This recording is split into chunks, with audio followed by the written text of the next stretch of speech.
Thank you, Mr. Speaker. And my honourable colleague from Pitt Meadows, Maple Ridge, I've been looking for an opportunity to ask one of the Liberal members this question. We have a very large elephant in the room here tonight, and that is that while we talk about whether this impact assessment will apply to how Indigenous people will participate or whether the energy regulators get in the door, the reality is it's a failure because it no longer applies to the thousands of projects across Canada that were routinely reviewed before 2012. Between 1975 and 2012, anything under federal jurisdiction required a review. Harper changed that from 4,000 to 5,000 projects a year to less than 100.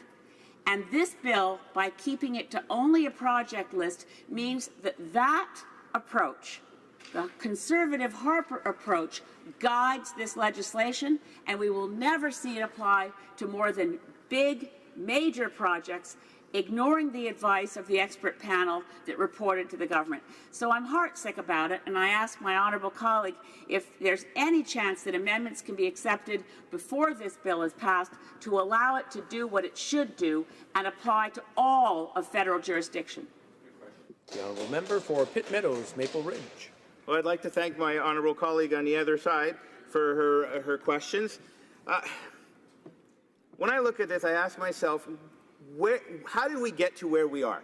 This didn't happen overnight. This has been a cumulative effect that has been on for generations and generations. Just looking at the connected water, which are no longer connected. So where's our starting point? We have to have a starting point. And for me, one of the starting points was the Fisheries Act. How do we strengthen our Fisheries Act? How do we strengthen fish habitat? These are the things that allow us to start to move forward.